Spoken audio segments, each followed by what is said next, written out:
Boa noite.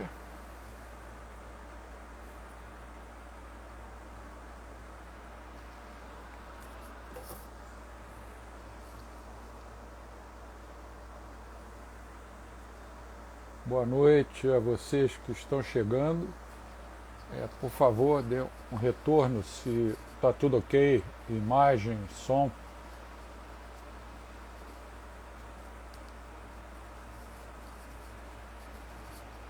Ok, ok, boa noite. Bruno Lamonha.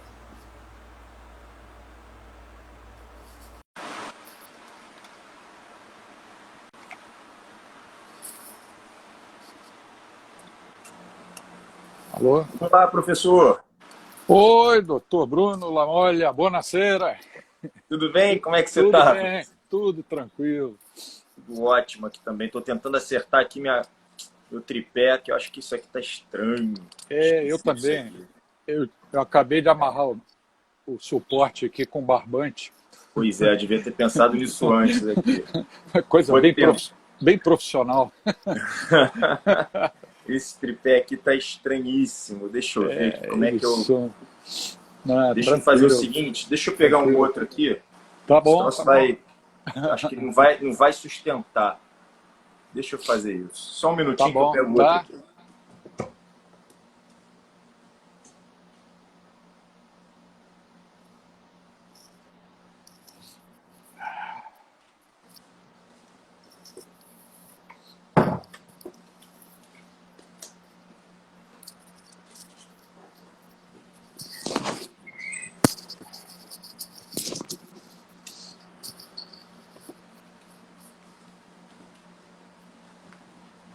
Deixa eu ver aqui. Troco esse troço aqui. Ó, viu? Só foi falar que ele já virou. Já vou aqui. Vamos lá. E aí, como é que você tá? Tudo bem, Bento? Tudo bem, dentro do possível, né? Como brasileiro e como cidadão do mundo. É uma hora dessas, né? Dentro do possível, pois é, né? Dentro do Tá. possível. Tempos estranhos, tempos estranhos. Estranhos. Mas olha, é um prazer conversar com você. Eu venho acompanhando o seu trabalho lá no Brasil Paralelo. E nós estamos precisando de pessoas assim como você. Nós, que eu digo, é o país e o mundo, né? Estamos aqui Poxa, que para... bom. Ficou uma honra ouvir isso. Poxa, é muito bom quando a gente sabe que está fazendo alguma contribuição, né? Legal. Sempre é bom. Mas E a nossa... eu já soube ontem por um gigante, né? Que é o Raduan, Sim, sim. que você é um dos é o Papa, né? O Papa Não. da escola austríaca aqui, né? Não chega a ser um papa, não. Acho que um pároco. Um pároco. Olha, e para ele falar isso, o Raduan não é mole não. Ele manja muito disso. Para ele falar que você é o Papa, porque é mesmo, hein? Então, Bom, espero pelo menos... para quem não souber o que é a escola austríaca, né? Para quem hoje ainda não souber o que é a escola austríaca, basicamente, a gente pode afirmar isso, professor, que você não sabe nada de economia, né? Se o cara hoje não conhece a escola austríaca, não sabe o que é, ele pode dizer que ele não sabe nada, né? Ele sabe muito pouco, vamos dizer assim, né? Hoje eu até postei no Instagram, claro que de brincadeira, né? Eu disse assim, só existe dois tipos de economia: os economistas austríacos e os que precisam estudar economia.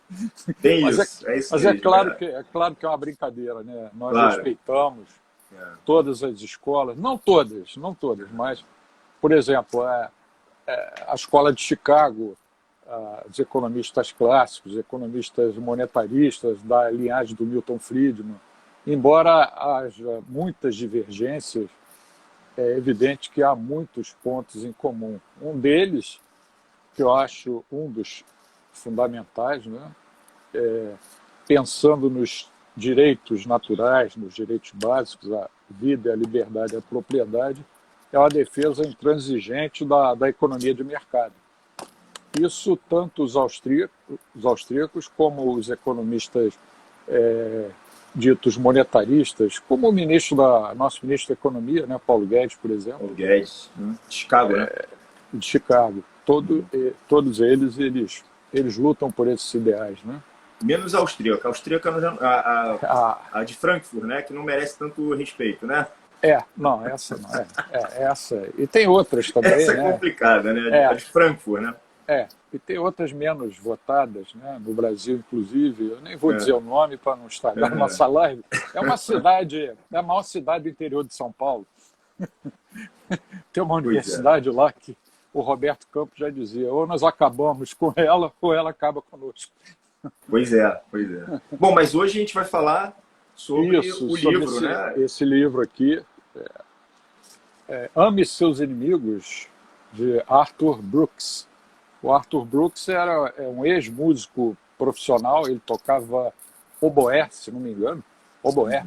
É um instrumento assim, oboé. Na orquestra sinfônica e mudou de profissão. Ele foi muito influenciado por um autor que eu gosto muito e também fui influenciado por ele, que é o Michael Novak, que faleceu há 2 anos, né? Que estudava muito os aspectos morais e éticos da economia e das sociedades, né? Então, nesse livro aqui, eu acho que aí vai ter um campo enorme para você falar, né, da sua experiência como um profissional respeitado. O recado principal do livro é o seguinte: você não deve considerar o seu adversário, no caso, o adversário político, como seu inimigo. Ele é só um adversário, ele não é um inimigo. Então, ame seus inimigos. Que é um ensinamento bíblico, né, nos evangelhos e tudo. Agora, trazendo para a nossa realidade, a gente vê que, mesmo que a gente acredite nisso, e eu acredito, é difícil viver isso hoje em dia, praticar isso, porque basta você, por exemplo, fazer um comentário elogioso a alguma coisa que o governo Bolsonaro faça, pronto, já cai de pedra em cima de você, você é um, como é que eles falam? É um gado, é isso, é aquilo, com argumentos assim de altíssima qualidade, né? Então, como é que você está vendo esse momento? O que está acontecendo dentro da cabeça das pessoas, que você entende muito melhor que eu, para levar esse tipo de comportamento? Exatamente, né, Alberto? Como é que eu vejo isso, professor? Olha, quando a gente entra num mundo que se polarizou de uma forma que parecem inimigos tradicionais, né? Então, a gente olha hoje a esquerda e a direita, parece que elas se odeiam de uma forma tão tradicional, enraizada, que parece ali, vamos chutar, o palestino e os judeus ali, né? Parece um inimigo nazista e judeu. É uma coisa que parece um ódio que começa a ficar cego. E aí eu comecei a dar uma lida em alguns temas, né? E a gente percebe que isso já aconteceu diversas e diversas vezes na humanidade, entre povos, né? Entre povos. Então, por exemplo, os japoneses, quando eles invadem ali a China, eles fazem atrocidades absurdas e cruéis, e eles falam, olha, porque chinês aqui, pelo amor de Deus, não é nem humano, né? Os nazistas falam isso dos judeus, olha, não é nem humano. Os europeus fizeram muito isso com os negros, olha, não é nem humano. E eu lembro até de uma passagem que teve até um filme que ficou famoso, em Hotel Ruanda, né, que mostra o conflito entre os Hutus e os Tutsis, né? Que basicamente eles começam a proclamar na rádio que, de fato, eles não eram humanos, né? São baratas, então merecem todo o nosso desprezo, o nosso ódio. Quando eu olho o conflito entre esquerda e direita, de fato, por um lado eu acho interessante pelo único motivo, o único ponto que eu falo, olha, eu tenho que defender. Quando você tem um monopólio da esquerda, durante a hegemonia da esquerda, durante tantos e tantos anos, eu acho interessante você ter um outro polo, né? É a primeira vez que isso acontece. Nunca houve na história da humanidade, do Brasil, perdão, nunca houve na história do Brasil, uma direita que se representasse. Olha, a gente tem aqui um movimento que a gente possa, então, debater. Agora, isso já geraria um certo polo, mas esse livro, por que eu acho ele fenomenal, E eu gostei tanto do autor porque é algo que já permeia a minha mente há muitos anos, que vai um pouco contra até um dos ensinamentos dos maiores ícones da direita, que é o próprio Olavo, né? O Olavo de Carvalho, que fala, olha, vocês têm mesmo que combater mesmo a esquerda, tem que xingar e tem que confrontar. Eu sempre ouvia isso, eu falei assim, olha, pode ser, eu entendo a posição dele, ele foi massacrado a vida inteira, eu só protejo ele, mas nesse único ponto eu falei assim, olha, quase sempre a harmonia, ou sempre mesmo a harmonia, ou a tentativa da harmonia, a tentativa de ouvir o outro lado, ele vai acabar acrescentando, mesmo através do conflito, contanto que você não consiga deixar que esse conflito se torne odioso. Não traga a emoção do ódio e do ressentimento e da amargura, e o pior de todos, da indiferença. Né? Quando você chega na indiferença, não só para a esquerda e direita, mas você vai gerar esses conflitos desses povos que eu falei. Né? Inclusive, a gente começa a pensar aqui se não é basicamente o que acontece exatamente entre a ruptura de um adolescente com os pais. Né? Ele entra num processo de raiva e termina em uma indiferença. Ou um processo de um divórcio, de um casamento. Você começa com raiva, daqui a pouco você olha para aquele outro ser e você fala, não é nem mais raiva que eu tenho, na verdade eu tenho uma indiferença. Esse ser, ele é inferior, esse ser aqui não é para mim, ele está baixo, eu não quero. Isso gera uma ruptura. E quando você está se tratando, né? Quando você está tratando de populações, povos e por aí vai, a gente está falando de uma ruptura que pode se tornar algo violento, né? Ou antes de você chegar numa guerra ou dizimar um outro povo, a gente tem que pensar em tudo que poderia vir a acontecer no meio. Então, uma das coisas que eu vejo entre o mundo polarizado, o Brasil principalmente, mas o mundo inteiro está nessa forma, é que dessa forma que está acontecendo, um conflito pautado em emoções negativas, esse mesmo conflito vai trazer um tipo de sabotagem de um lado para o outro.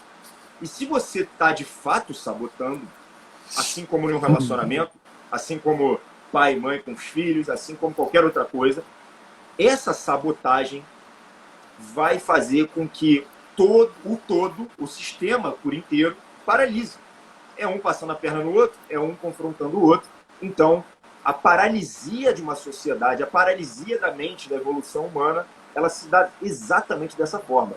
Então, quando eu olhei esse autor e ele fala assim, olha, não é para você passar para o outro lado, não é para você ignorar, não é para você se proteger, mas aprenda a discutir, né? Aprenda a colocar os seus termos de uma forma positiva, aprenda a ouvir, aprenda a distribuir os seus valores como presentes. Ele fala isso tudo, né? Esse livro é sensacional. Esse livro é sensacional, né?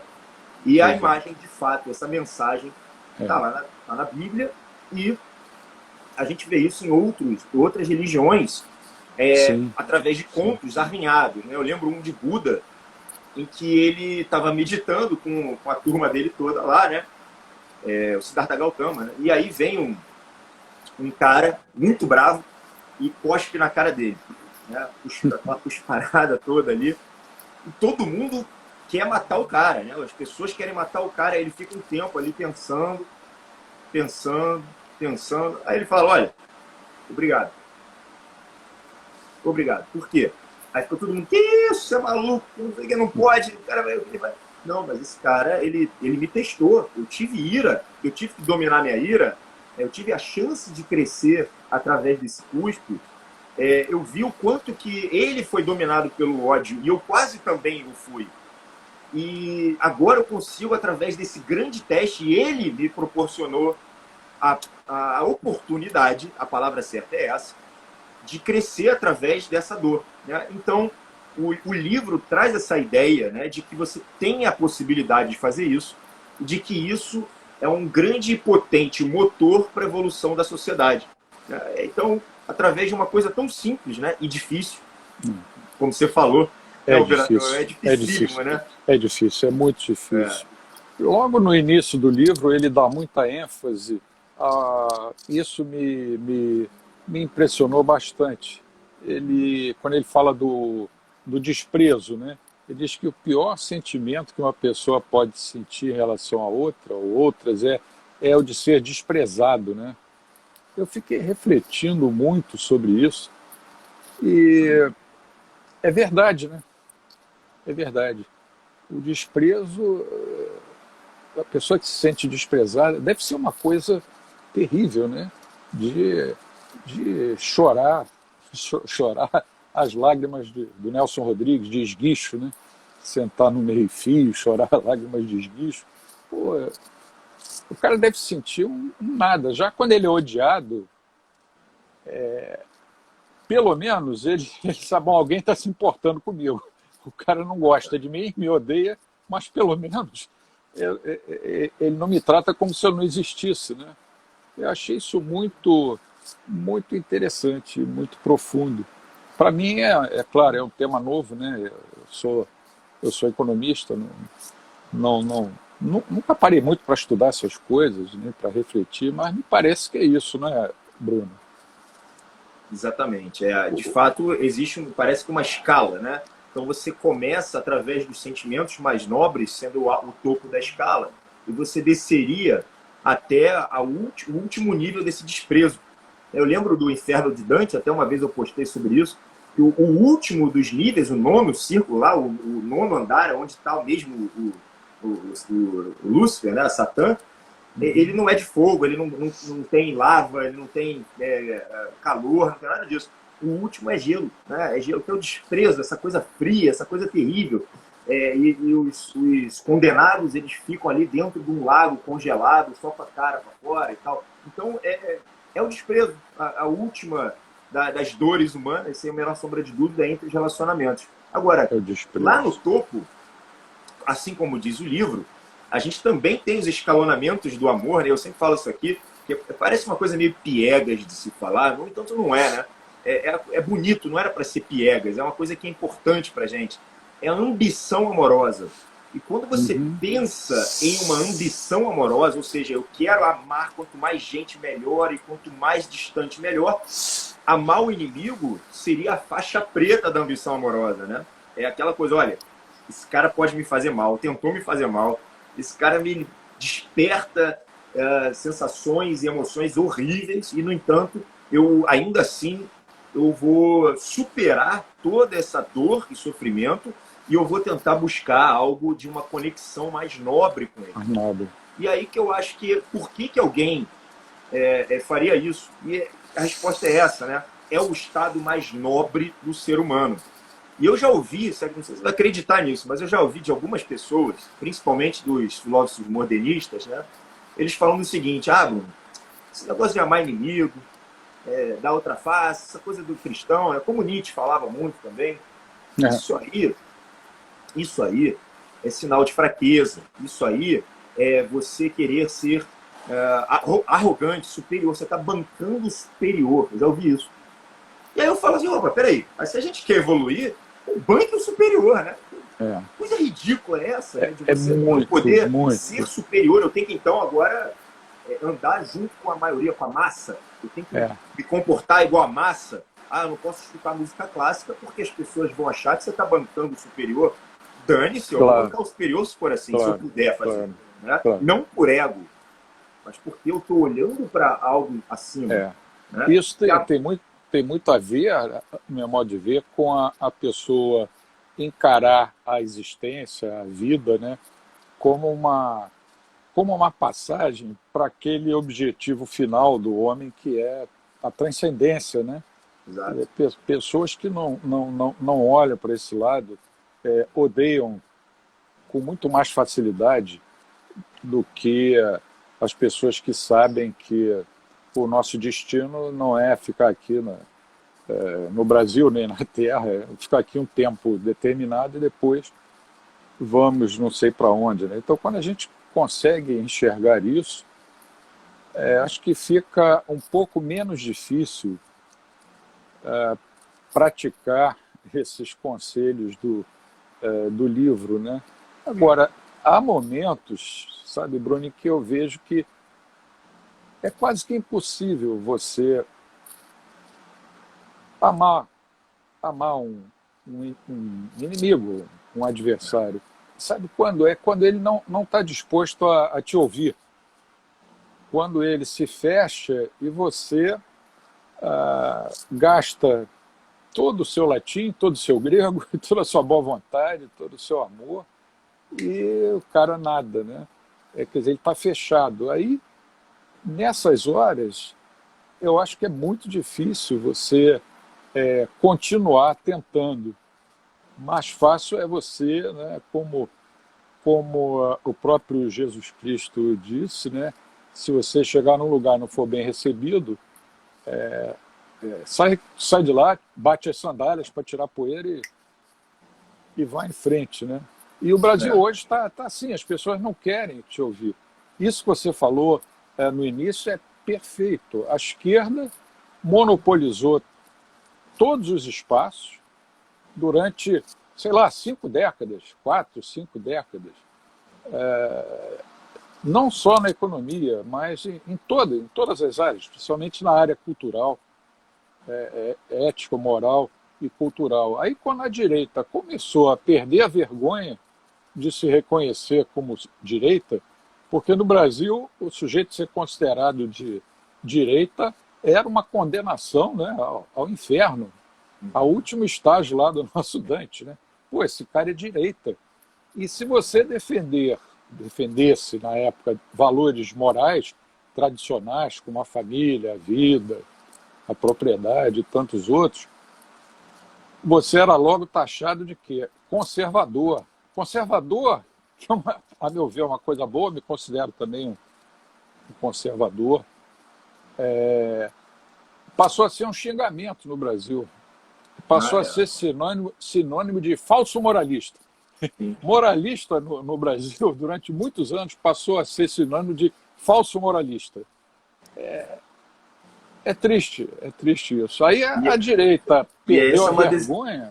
Essa é uma das explicações pelas quais o Brasil está vivendo uma crise moral, né? A gente olhou, falso moralista, então ninguém vai ser mais moralista aqui, mas nada, nem um pouco, né? A gente não vai nem levar isso a sério.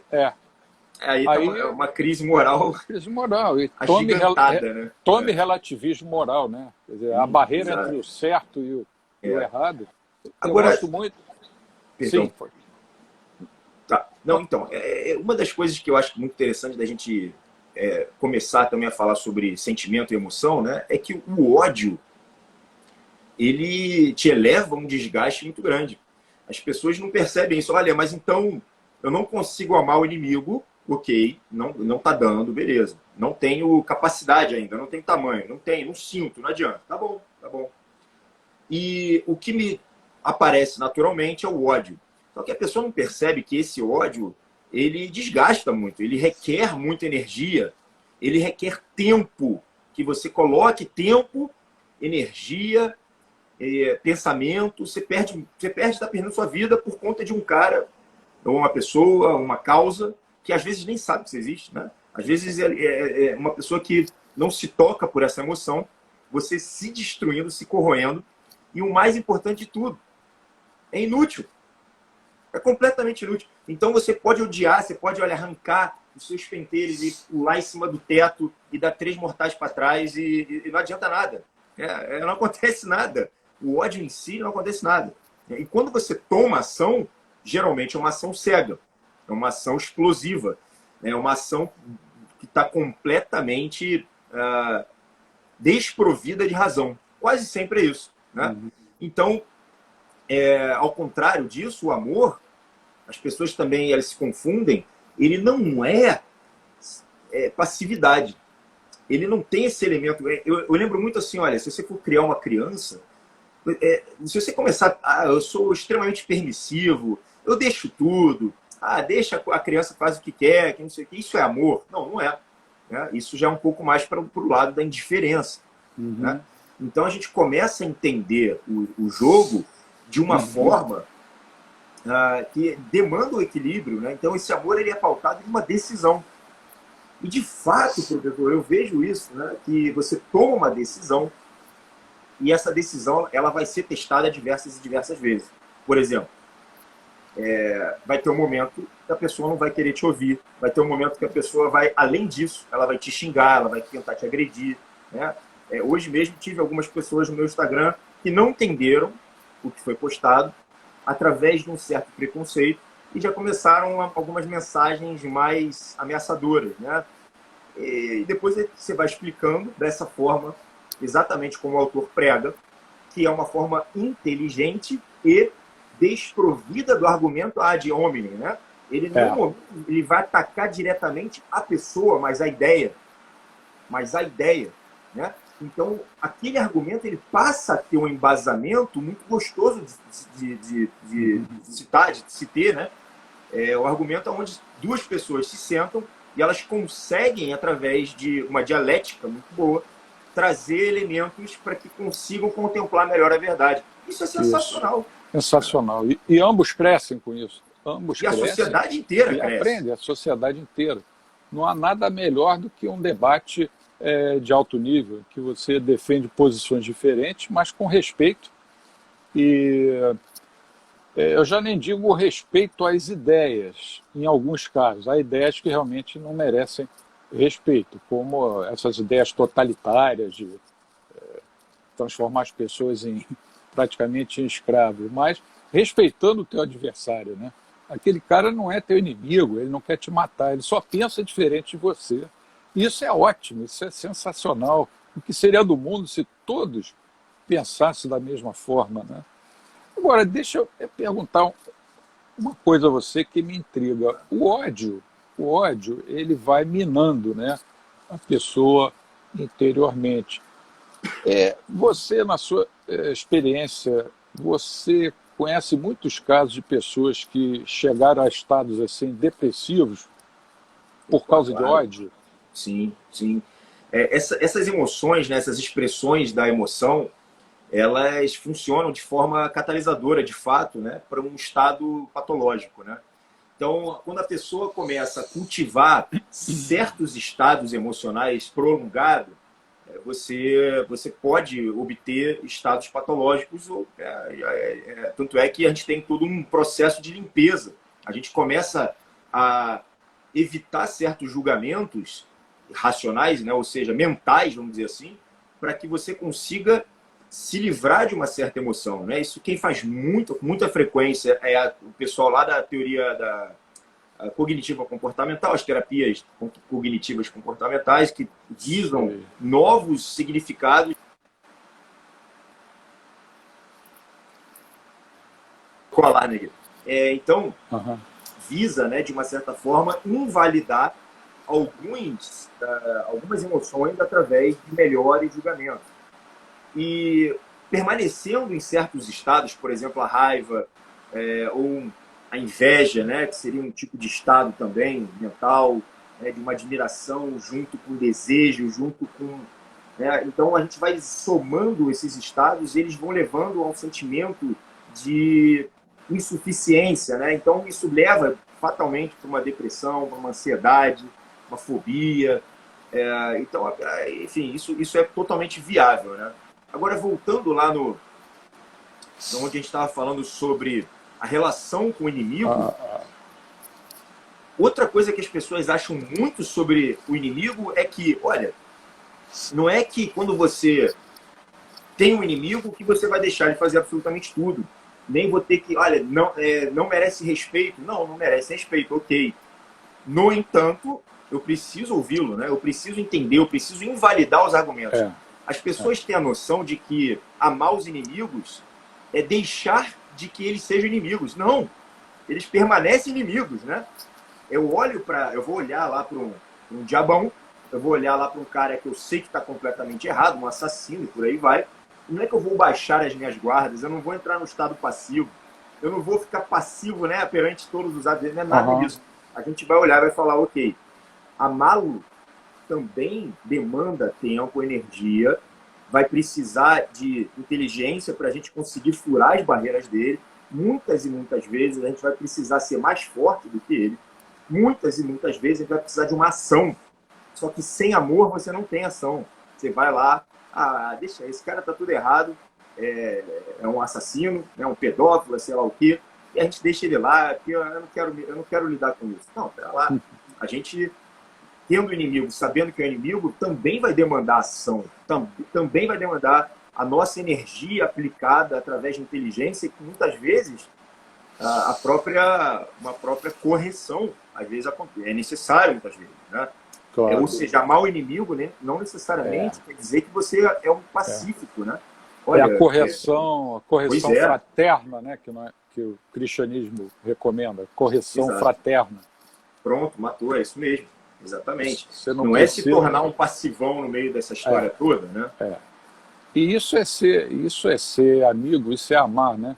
E logo no início do livro, o Brooks ele se refere à definição de amar o outro de Santo Agostinho, e depois complementa com Ortega y Gasset, né?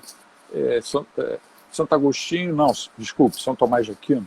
Sim. Os dois grandes, né? A gente confunde. São Tomás dizia, amar é você desejar o bem do outro, ou respeitar o outro. E o Ortega y Gasset, que é um dos filósofos que eu mais respeito, né? Ele complementou, ele disse, olha, amar é você querer o bem do outro enquanto outro, quer dizer, respeitando as posições do cara que possam ser divergentes das suas, né?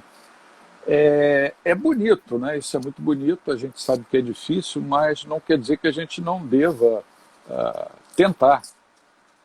Exato. Eu acho que nós estamos aqui para isso. O mundo, a meu ver, está precisando de mais união. Às vezes eu fico pensando se todo esse clima de guerra que existe no Brasil há algum tempo, desde que a direita despertou, se isso é uma coisa passageira, porque a esquerda acordou há pouco tempo e em algum tempo isso vai se dissipar. Não é? Em outras sociedades, em outros países, sempre houve uma convivência pacífica entre direita e esquerda, né? A Itália, que eu conheço mais, é um desses exemplos, o próprio Estados Unidos. Se bem que nos Estados Unidos hoje a coisa também está ficando, né? O Partido Democrata como é que diz um conhecido meu, se pissolizou, se transformou num PSOL. As bandeiras são as mesmas, né? Mas será que no Brasil isso vai passar ou as pessoas vão continuar assim se odiando? Esquerda e direita guerreando, né? Reciprocamente. É uma coisa que eu acho que só o tempo vai dizer, né? Eu prefiro acreditar que seja passageiro. Eu também, né? É difícil da gente dizer por conta da gente entender os ciclos, né? Então, de fato, uma lei universal, hermética, é que o mundo é polar, né? Então, sempre que você tem a tensão entre dois polos, teoricamente, a gente oscila entre eles, né? Até que a sabedoria, a gente vai colocando, vai entendendo melhor o funcionamento e a gente vai também achatando esses polos para eles oscilarem cada vez menos conforme a gente for evoluindo, vamos dizer assim. Então, esses dois polos eles seriam bem concebidos, assimilados dentro da gente, dentro do povo, e eu acho que está aí a grande importância dessa live, né? É que alguém vire e fale, olha, vocês estão ouvindo mensagem de ódio o dia inteiro. Eu ligo aqui na internet o dia inteiro dizendo para eu odiar e o outro também para me odiar. Então, é interessante chegar numa live e falar assim, não é por aí. Não é isso. O Twitter, então, o Twitter chega a ser tóxico, né? Exato. Então, alguém chega e fala, não, existe uma opção. Opa, se eu tenho opção, já estou um passo a mais na minha liberdade, né? Eu quero ter opções. Eu gosto da ideia de ter opções, né? E então, muitas pessoas... Exato, e muitas pessoas interpretam essa atitude, que é desejável, como se a pessoa que age assim é um cara, eles chamam de isentão, né? No novo português corrente. Esse cara é um isentão. Não. Na cabeça de muitas pessoas no Brasil hoje, você pega um determinado político, qualquer que seja ele, ou você tem que amar tudo que ele faz, defender, ou então você tem que ir para o outro extremo. Não é bem assim. O nosso presidente, por exemplo, ele tem qualidades e tem defeitos também, e a gente tem que tem a obrigação de defender o que a gente achar. Achar, né? Porque ninguém é dono da verdade. Exato. Achar o que é certo e criticar o que a gente acha errado. Mas as pessoas, quando você critica, se é o lado da direita, vai dizer, esse cara é um isentão. Se é um cara da esquerda e você elogia alguma atitude do presidente, ele vai dizer, está passando pano. Esse negócio de passar pano me irrita. Esse novo português, essa nova língua, sabe? Isso me intriga muito. Que é fruto né, de 2 ou 3 gerações aí alimentadas pelo Paulo Freire, né? Tem isso também. Não sei se você conhece o filósofo brasileiro Alberto Oliva. Ele é um tremendo filósofo liberal da UFRJ. Ele está acabando de escrever um livro bastante profundo sobre o Paulo Freire, né? Sobre o ponto de vista liberal. Nós estamos precisando de coisas desse tipo, né? Voltar aos valores que sempre prevaleceram na cultura ocidental judaico-cristã, né? Eu não sei se você chegou a ler o livro do Paul Johnson, lá nos anos 90, Tempos Modernos. Ele é um diplomata, historiador, teólogo inglês. Acho que não. Ele descreve nesse livro, é o título daquele filme do Chaplin, né, do Carlitos, Tempos Modernos. Ele analisa a história do século XX. E, na introdução, é uma das melhores introduções que eu já li.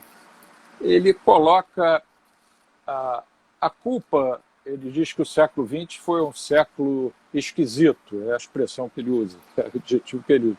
Século esquisito. E que tudo começou com o Nietzsche decretando a morte de Deus. Isso, então, quebrou aquela moral absoluta e introduziu o relativismo. E ele diz que o mundo no século XX abandonou os princípios morais tradicionais em prol de um relativismo e que isso gerou, quer dizer, a morte de Deus teria gerado um vácuo, um vazio de poder que foi ocupado pela política. Então ele diz, olha, o crescimento do Estado no século XX, que gerou tantas coisas ruins como nazismo, comunismo, fascismo e tantos outros ismos, né? Isso tudo é consequência da politização de coisas que antes não eram politizadas. Então, problemas econômicos que eram resolvidos pelo sistema econômico passou-se a tentar resolver esses problemas por meio do sistema político. Problemas éticos, problemas morais, como, por exemplo, a questão do aborto, Sim. que eram coisa de foro íntimo, passaram a ser também politizadas. É muito interessante essa análise. E ele coloca, de certa forma, ele, não é que ele põe a culpa, ele diz que algumas pessoas influentes no século XX contribuíram para isso. Uma delas, ele diz, foi o Einstein. Pobre do Einstein, ele até trata com carinho o Einstein, ele não estava nem pensando nessas coisas, ele só queria uma física que substituísse a newtoniana. Mas as pessoas interpretaram assim, tudo é relativo. Então vamos em frente. Depois ele põe a culpa no Freud. Também ele diz, olha, antes do Freud, um sujeito que era muito mulherengo, por exemplo, ele sabia que estava errado, que aquilo não era um comportamento correto, mas ele reconhecia que a culpa era dele. E aí ele diz assim, em tom jocoso, né? Com Freud ele passou a dizer que a culpa não era dele, era da mãe dele, que deu muito amor a ele quando ele era criança. E o outro é o Keynes. O Keynes também, o Keynes levou política para dentro da teoria econômica e deu no que deu, né? Nós temos aí hoje uma dívida bruta do governo como proporção do PIB quase de 100%. Quer dizer, tudo que o país produz em um ano, praticamente tudo, 96% em dezembro, é para pagar a dívida do governo. Por quê? Por que existe essa dívida? Porque o Estado inchou, e por que o Estado inchou? Ele inchou porque com o relativismo moral o sistema político avançou sobre o sistema econômico e sobre o sistema ético e criou-se um monstro, né? Quer dizer, houve também um filósofo político, Daniel Bell, lá nos anos 60 ou 70, não me lembro bem, que ele formulou o seguinte raciocínio, é conhecido como paradoxo de Bell, né? B-E-L-L, Bell, sim. O Estado moderno tornou-se grande demais para resolver os pequenos problemas e pequeno demais para resolver os grandes problemas. Se você pensar nisso, é verdade. Os libertários não gostam disso. Eles acham que o Estado não tem que resolver problema nenhum. Mas a gente não pode ser radical e viver em livros de teoria, livros libertários. Você pode até concordar, eu concordo, mas no mundo real o Estado existe. Ele é um mal necessário. Tá? Vamos encarar assim. Mas é interessante essa análise do Paul Johnson, como é que isso se reflete no mundo de hoje, né? Todo esse posicionamento, eu diria, condenável da mídia no plano político, o tempo inteiro bombardeando só um dos lados, como se o outro lado fosse composto por santos, né? E quando alguma coisa errada acontece do outro lado, eles silenciam. Por exemplo, aquelas acusações lá nos Estados Unidos sobre alguns atos errados do Biden e do filho dele, a imprensa não noticiou aquilo. A gente ficou sabendo por determinados sites e canais do YouTube de pessoas que não pertencem à grande imprensa, né? Então é difícil amar os inimigos, mas não é impossível.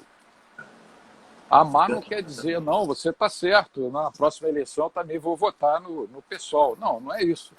É você reconhecer, aceitar o cara. Eu fico vendo até como o senhor estava falando agora da questão, né, das doutrinas econômicas, né, e o keynesianismo que já foi refutado, né, por uma ação maior do Estado, por aí vai, enfim. Como é que isso foi refutado, se não foi pela discórdia? Né? Quem é que não chegou e falou, poxa, deixa eu falar aqui, olha, eu não estou agredindo, né, eu não estou te agredindo, eu quero apresentar uma ideia. Né? Então, o que o autor fala nesse livro, que eu achei sensacional, que é essa ideia que eu gosto disso, né? Tudo que une, eu acho interessante, né? Eu acho que a gente só evolui assim, mas é o que ele fala, ele usa a expressão discorde melhor, né? Então você vai continuar discordando. Você vai continuar, olha, a teoria keynesiana, ela não, é inviável, olha só, a gente tentou e não deu. Olha, o socialismo, gente, a gente tentou aqui e não deu. Essa escola de Frankfurt, olha, tá ferrando o mundo até hoje, né? E a gente já tentou e não deu. Né? Então você vê o que a Argentina faz, erra de novo, porque talvez, enfim, né, faltou ali talvez um bom debate e uma boa forma de você conseguir discordar de uma forma saudável. Né? Qual é a única coisa que eu vejo que não dá para acontecer, do ponto de vista saudável, é que a discórdia se torne um grande ódio, que a gente estava com medo porque isso se torna potencialmente fatal. Né? Agora, de fato, eu vejo que no resumo, um grande resumo, né, que o ódio ele vai trazer grandes consequências, custa muito para a pessoa, amar não é submissão, amar envolve, de fato, colocar afeto e limite. Esse limite, ele precisa estar claro na mente das pessoas quando elas vão pensar em amar o inimigo.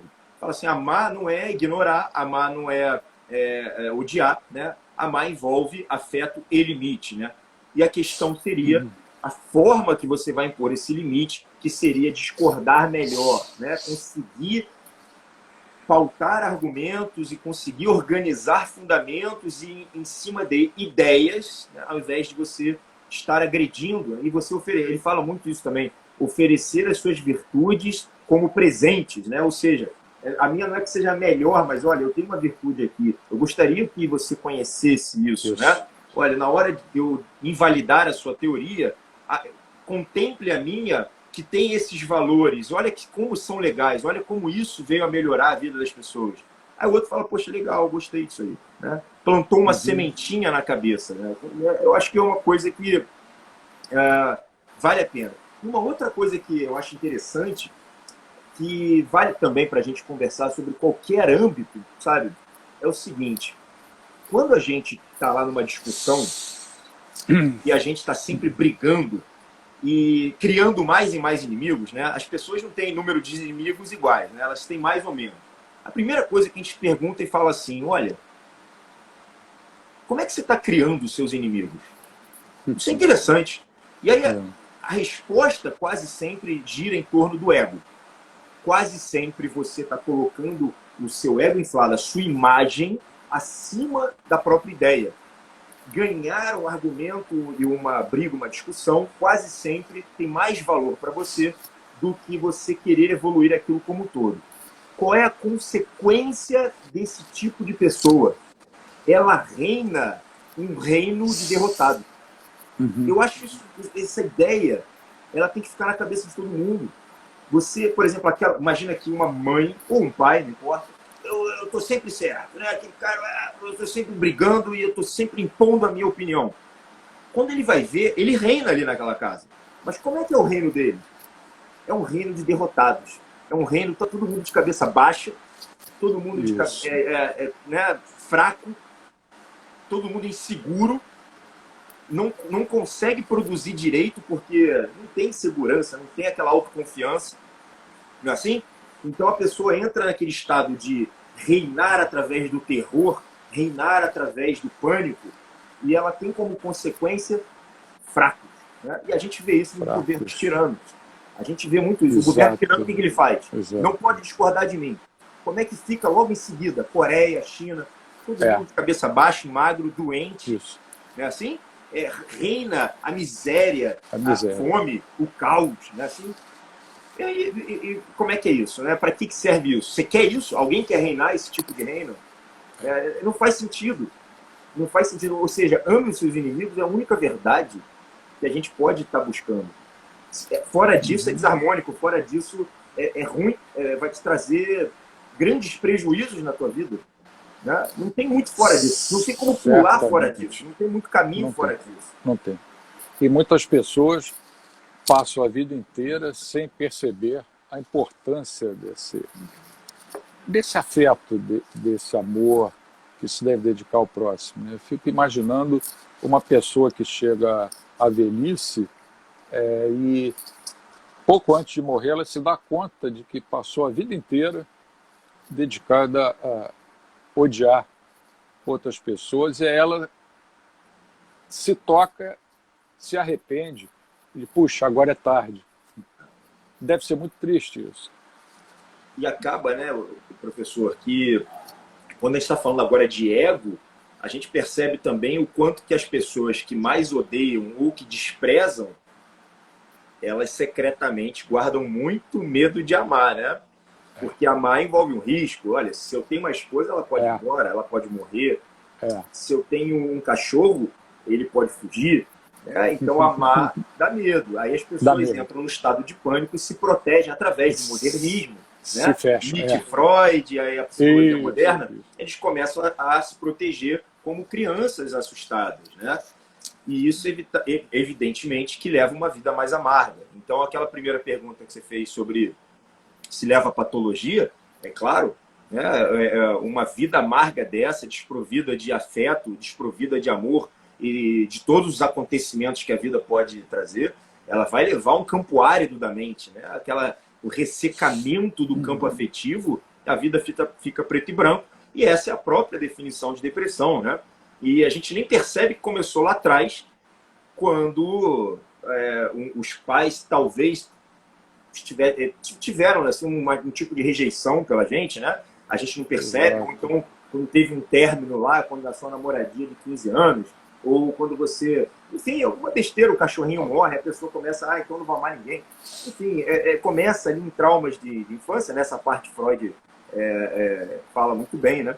Exato. Mas, no final das contas, a gente percebe que a gente cria inimigos muito por conta desse medo, esse medo que vai permeando. Agora, já que a gente está falando de ego, o contrário disso, né, que seria a identidade, já é um tema mais avançado, que eu acho que pouca gente acaba entendendo, sabe, professor? É uma coisa que demanda um tempo de vida, uma experiência profunda para a gente falar. É o seguinte, é uma coisa que também está em todas as religiões, né, e alguns filósofos já abordaram isso, é que não existe o outro. Não existe inimigo, né? O outro sou eu. Tratar o outro é também me tratar bem, né? Eu lembro, eu sempre cito esse exemplo nas minhas aulas, que eu morei um tempo na Noruega e eu ficava assim, perplexo quando eu escutava a história da Noruega, que foram tomados pelos nazistas e eles eram pobres e até 1950, quando eles acharam petróleo, eles eram pobres, não tinham dinheiro para comprar sapato, né? Eu falei, olha, de pobreza eu entendo bem, que aqui no Brasil é o que mais tem. Como é que era a interação entre as pessoas? Ah, Bruno, aqui as pessoas sempre se ajudaram. Olha a diferença, né? Aqui eu não vejo isso nem entre os pobres. Não tem essa consciência de que o outro também sou eu, de que existe uma ilusão da separatividade, de que cuidar do outro, cuidar do que é meu, cuidar do que é do bairro, cuidar do que é da sociedade, é também cuidar de mim, né? Que altruísmo e egoísmo fazem uma simbiose e fazem uma interseção e são inseparáveis, né? Essa parte que é mais difícil de entender, muita gente não entende isso, que é essa coisa da conexão com o todo, de ver o planeta como um ecossistema fechado, né? Onde a colaboração seria mais importante. Isso as pessoas não conseguem ver e talvez seja uma mensagem principal aqui da live, sabe? Acredito que seja essa. Você tem até correntes filosóficas, embora eu não nem considere filosofia, né? Que considera o egoísmo como uma grande virtude. Né? Você sabe de quem, Ayn Rand, né? de quem eu estou falando. É uma excelente romancista. Eu li os 2 principais livros dela, mas a filosofia dela deixa a desejar. Eu não sou filósofo, não precisa ser filósofo para perceber. O que eu fico bobo é ver filósofos que amam a Ayn Rand. Ela é ótima para escrever e para defender a economia de mercado, a liberdade. Sim. Mas de que liberdade ela está falando? Daquela uma liberdade, filodoxia, né? Não dá para levar. A filosofia dela não dá para levar. Não dá. Ficou faltando. O elemento central, ela não entra, não tem. Qual liberdade ela defende? A liberdade exterior, né? A liberdade de fazer o que quiser, mas quando o que importa é a liberdade interior, né? É a liberdade condicionada. O Juan Luis Lorda, um antropólogo espanhol, ele define moral como a arte de viver bem. Viver bem não é comprar um iate, uma Ferrari, não. Viver bem é ter consciência de que você nasce no mundo já com uma certa liberdade que ele chama de condicionada, né? Você não nasce sozinho, não vai viver como um eremita, você está condicionado a tudo aquilo, à sociedade, à família, aos valores, e respeitando a individualidade dos outros. Liberdade está longe de ser fazer o que der na telha, né? Ou na cabeça. Está longe do egoísmo. Exato. Um sujeito que assassina um outro por ciúmes, ele fez o que deu na cabeça dele. Ele ficou com raiva, ficou com ódio, se sentiu traído, matou lá o outro cara. Ele foi livre para matar, né? Então a liberdade não é tudo. O direito fundamental é o direito à vida. A vida depois a liberdade e depois a propriedade. Essa é a visão liberal clássica que a escola austríaca segue, né? E que, infelizmente, muitos libertários trocam a ordem de importância. Mas nós estamos caminhando aqui para o final da nossa live. Eu ficaria conversando contigo até... Muito bom, né, professor? Também curto muito. Eu queria muito me aprofundar. Uma hora eu vou chegar nesse momento aí de me aprofundar nos estudos econômicos, né? Meu conhecimento isso porque tem muito a ver com psicologia, mas muito a ver, não tem? Tem. O próprio Hayek, em várias obras dele, ele entra, o Mises também, ele entra em temas psicológicos profundamente, né? Mises já peguei bastante aí. Mises eu gosto. Eu gosto bastante. Você mora... Em que cidade você mora? Eu estou no Rio de Janeiro. Então nós estamos perto. Vamos nos conhecer pessoalmente. Claro. Está aqui também? Está no Rio? Também, no Rio. Pô, maravilha. Maravilha. Carioca da Gema, como você, né? Eu pensei que você morasse Em Porto Alegre, no Rio Grande do Sul. Ah, não. Desejo tem. Estamos aqui, nosso estado é campeão de ter governador preso. Todos, né? Prefeito, governador, não sobra um aqui, né? É impressionante. Na próxima eleição eles vão ter que exigir um atestado do cara de que... Eu brinco que o Rio de Janeiro, professor, eu brinco que é a mistura de Gotham City com Sin City, dos filmes lá, né? É um negócio complicado do Batman. Olha, nem o Batman aqui ia durar muito tempo. Bota esses caras aí, coitados, né? Mas vamos combinar um dia, então, de nos encontrar. Deixa passar essa maluquice aí, né? E vamos nos encontrar. Poxa, vai ser uma honra. Tomar uma água tônica juntos. Água tônica porque tem quinino, né? E quinino lembra a hidroxicloroquina, o remédio politizado. Fogo, né? Bruno, então eu deixo você se despedir. Foi muito bom conversar com você. Poxa, ótimo, prazer sempre. Claro que temos que marcar aí um encontro pessoalmente. Vamos. Quero aprender, né? Quero começar a aprender isso aí mais a fundo. Isso aí é o momento o tempo é corrido, mas o momento está chegando isso aí também. Adoro, eu tenho algum conhecimento. Já me falaram tão bem aí das suas aulas e, poxa, preciso chegar nesse ponto aí. E vamos então mandar um abraço para os amigos que estão nos assistindo, né? Todos, né? Especialmente eu vi aqui o nosso Alex Catarino, a Giovana, né? A Giovana, quando falou de live com você, eu perguntei quem é o Bruno, o que ele faz? Aí ela te elogiou tanto. Eu falei, vamos começar a live agora. Giovana é uma amigaça muito querida, adoro, só tenho a agradecer a ela também, que é uma pessoa fantástica. Ótimo. Tá bom então, Bruno. Um grande abraço para você. Prazerzaço. Um forte abraço. Tchau. Até mais. Tchau, tchau. Tchau, tchau.